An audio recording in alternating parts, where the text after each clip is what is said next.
Halo, selamat pagi anak-anak tunas remaja. Kita ketemu lagi. Mari kita akan bersama-sama naikkan syukur kita kepada Tuhan yang sudah memberikan kepada kita segala yang kita perlukan dan lebih lagi karena segala perbuatannya karyanya dalam hidup kita.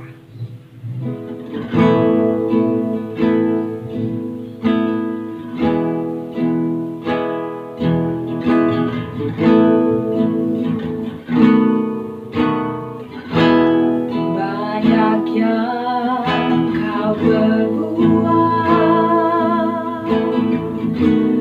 di dalam hidupku, rancangan indahmu terjadi di hidupku. Bapa yang mengerti segala yang ku perlu, kasih-Mu sempurna nyata dalam hidupku.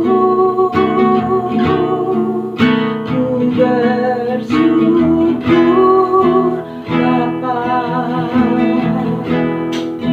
ku bersyukur Tuhan buat kasih setiamu di dalam hidupku.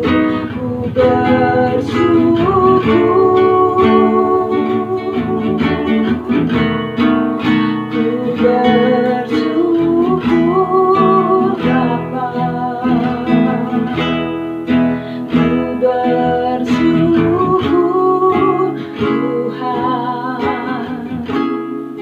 buat kasih setiamu di dalam hidupku. Ku bersyukur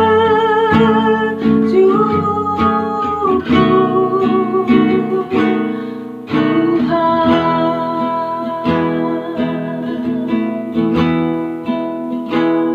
Kami bersyukur Tuhan buat kasih setiamu di dalam hidup kami, buat kebaikan-Mu yang kami terima dari hari ke hari. Engkau baik buat hidup kami. Terima kasih Bapa. Kami mau bersama-sama menaikkan pujian bagi nama-Mu, menyenangkan hati-Mu, sebab Engkau Allah yang telah melakukan segala sesuatu dalam hidup kami. Terima kasih Bapa. Kita mau belajar sebuah lagu. Tuhan, berikan pada kami hati yang mengasihi jiwa-jiwa yang belum mengenal Engkau, sebab itu tugas kami untuk membawa mereka kepada Engkau. Berikan pada kami hati yang mengasihi jiwa-jiwa yang belum mengenal kasih Bapa. Mereka yang dalam gelap, mereka yang tersesat, hati kami iba seperti hati-Mu Yesus. Tuhan, ini tugas kami, beri keberanian bagi kami. Taruhlah roh yang rela melayani dan menyenangkan hati Tuhan, itu yang ku ingini. Sekali lagi, berikan pada kami hati yang mengasihi jiwa-jiwa yang belum mengenal kasih Bapa. Mereka yang dalam gelap, mereka yang tersesat, hati kami iba seperti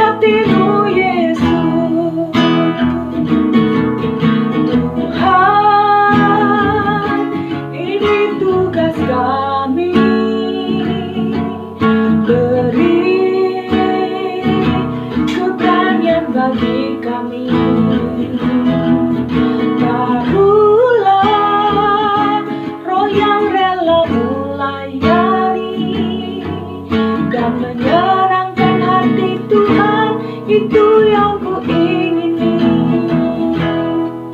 dan menyenangkan hati Tuhan, itu yang ku ingini, dan menyenangkan hati Tuhan, itu yang ku ingini.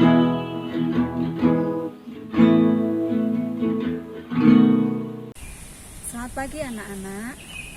Minggu yang lalu kalian sudah belajar salah satu perlengkapan senjata Allah.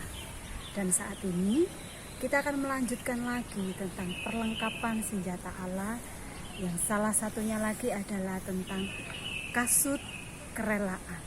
Nah, kita akan mengupas habis tentang kasut kerelaan. Sebelum kita mulai, mari kita berdoa. Mari kita berdoa. Tuhan Yesus yang baik, kami percaya perlengkapan senjata rohani Tuhan sediakan buat kami. Kami mau belajar lebih lagi apa itu tentang kasut kerelaan.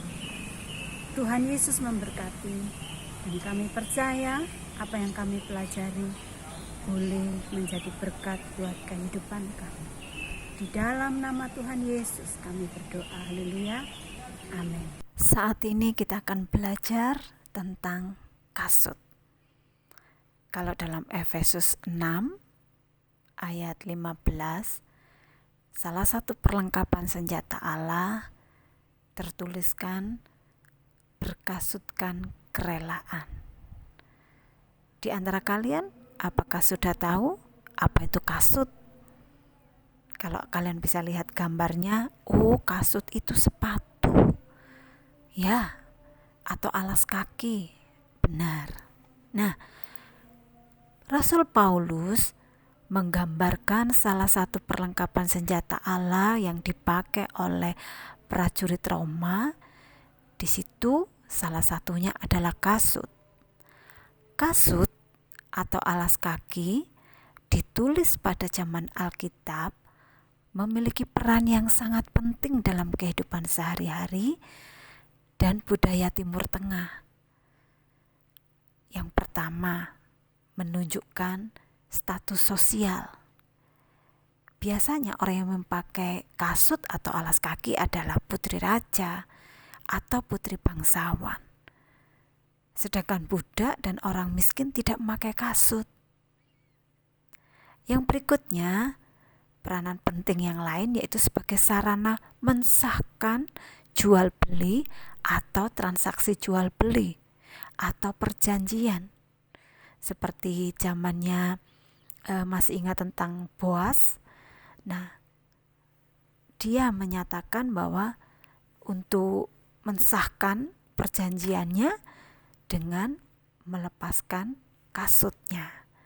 Nah, bahan kasut bisa dari kulit sapi, kulit domba, dan juga bisa dari kulit unta. Kasut dalam Efesus 6 ayat 13-17 yang dipakai oleh prajurit Roma itu memiliki tujuan. Rasul Paulus menuliskannya. Kenapa kok tentara ini atau prajurit Roma ini memakai kasut? Kasut dibuat memiliki tujuan. Yang pertama, dengan memakai kasut bisa berjalan lebih cepat.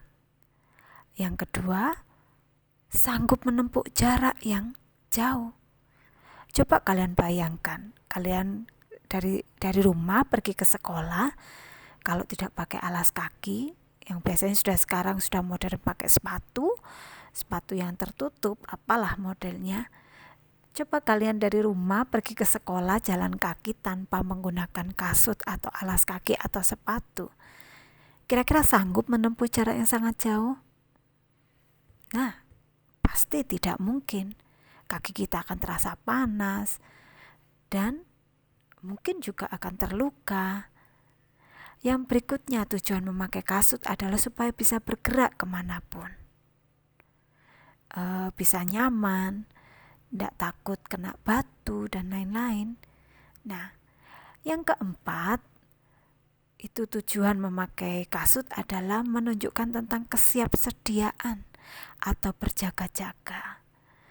Nah, Kalian bisa lihat kasut yang dipakai oleh prajurit Roma bukan seperti sepatu-sepatu yang kita miliki, talinya tidak banyak. Prajurit Roma itu kasutnya atau sepatunya itu talinya panjang, seperti contoh gambar yang tadi itu.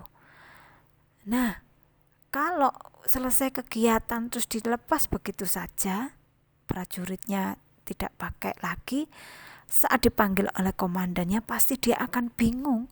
Bagaimana ini, waktunya sudah tidak nututi, perlu cepet ini. Nah, maka dari itu prajurit-prajurit Roma tetap menggunakan apapun keadaan mereka, kasutnya tetap dipakai, menunjukkan bahwa mereka siap sedia atau berjaga-jaga dan siap setiap saat untuk memenuhi panggilan saat komandannya memanggil mereka untuk berperang, untuk mereka melakukan aktivitas yang lain. Perlu waktu kalau harus pasang, kalau sudah terlanjur dilepas. Nah, itu tujuannya. Coba kita bayangkan apabila tentara atau prajurit Roma itu berperang tidak menggunakan kasut, pasti telapak kaki akan hancur dan terluka. Seperti kita saat kita ke sekolah atau kemanapun, tanpa alas kaki, pasti kaki kita juga akan terluka.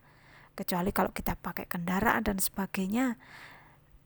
Tapi kalau saat kita jalan kaki, ya kaki kita bisa hancur dan terluka bila kita tidak menggunakan alas kaki atau kasut. Di dalam firman Tuhan dikatakan kasut kerelaan. Ditulis lagi bahwa kasut kerelaannya memberitakan Injil. Apa hubungannya kasut dengan memberitakan Injil? Jadi Rasul Paulus menuliskan bahwa kasut kerelaan memberitakan Injil digambarkan bahwa salah satu perlengkapan senjata dari prajurit Roma adalah kasut.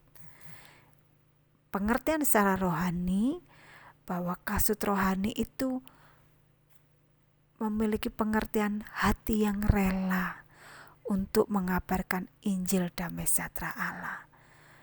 Karena kalau tanpa kasut, ya mau pergi kemanapun pasti ya enggan.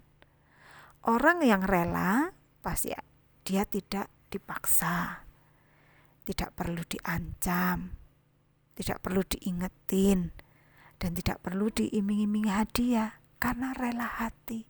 Itu yang dimaksud, bahwa kita memiliki kerelaan hati untuk memberitakan Injil. Saat kaki kita melangkah, seluruh anggota tubuh kita, organ tubuh kita ikut bergerak. Nah, keseluruhan tubuh kita akan mengikuti kemana kaki kita melangkah. Nah, itulah yang dimaksud dengan kasut kerelaan. Tuhan inginkan kita memiliki hati yang rela untuk memberitakan Injil. Tapi bagaimana untuk kita memiliki kerelaan hati? Supaya kita memiliki kerelaan hati kita harus dipenuhi dan dituntun oleh firman Tuhan.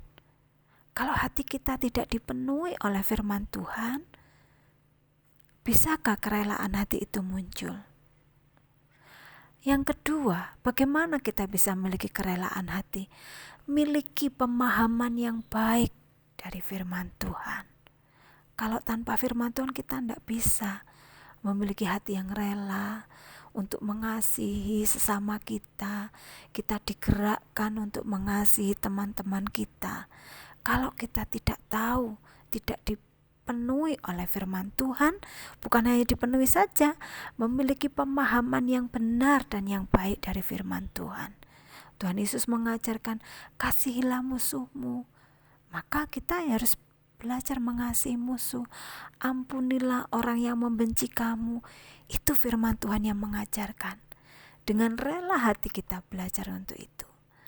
Sehingga saat kita rela menjadi pelaku firman, siap sedia, baik atau tidak baik waktunya, kita siap untuk memberitakan firman. Seperti tadi, dalam kasut kerelaan tadi tujuan dibuat tadi, supaya siap sedia. Jadi bagaimanapun keadaannya, baik atau tidak baik, dan waktunya terus-menerus tidak berhenti karena memiliki kerelaan hati.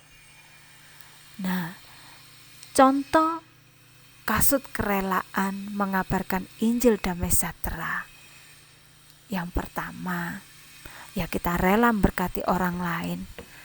Bagaimana saya bisa memberkati orang lain, Bu? Saya kan belum bekerja.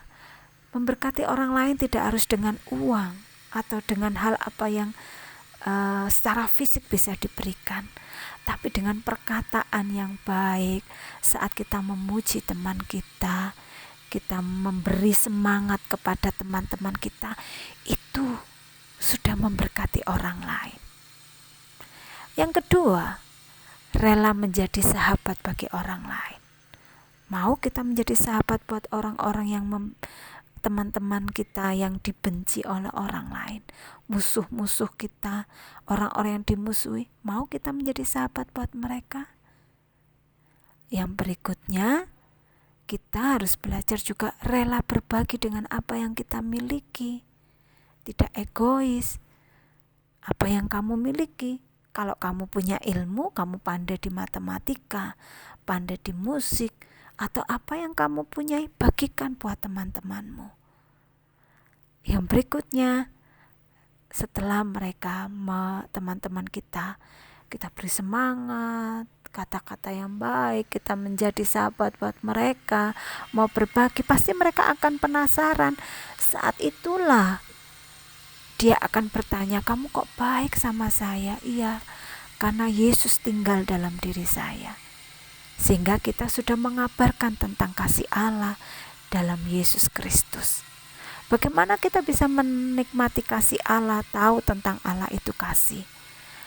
Kalau kita tidak dipenuhi oleh firman Tuhan, kalau kita tidak memahami firman Tuhan, kita tidak bisa untuk menyatakan kasih Allah. Alami kasih Allah itu.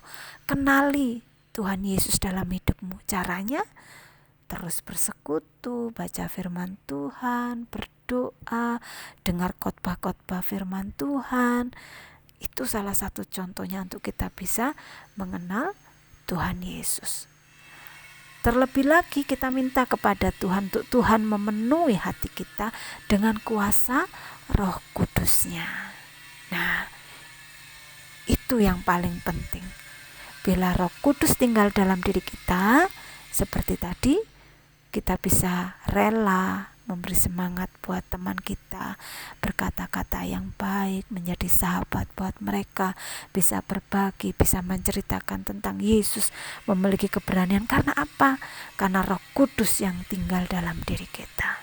Minta sama Tuhan, Roh Kudus itu diberikan buat setiap kita. Jangan takut, minta sama Tuhan Yesus. Nah, super ayat saat ini, 2 Korintus 9 ayat 7. Hendaklah masing-masing memberikan menurut kerelaan hatinya. Jangan dengan sedih hati atau karena paksaan. Sebab Allah mengasihi orang yang memberi dengan sukacita.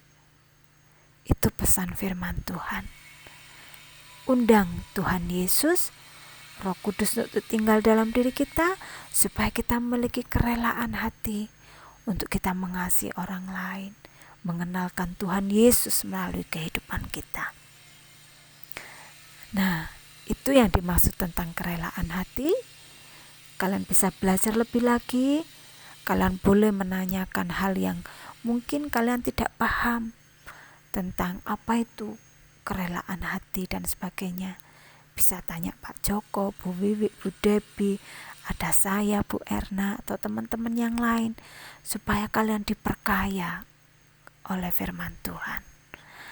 Kalian bisa menyaksikan atau menonton tentang sebuah film, bahwa ada seseorang yang memang dia malu dengan dirinya sendiri, bahkan dia ingin membunuh dirinya sendiri dengan dia melakukan bunuh diri. Tapi bersyukur dia bertemu dengan teman yang baik, memberikan semangat, menolong, menjadi sahabat, dan berbagi apa yang sudah dia terima tentang Yesus. Kalian bisa lakukan itu. Sekarang kasih sudah mulai pudar.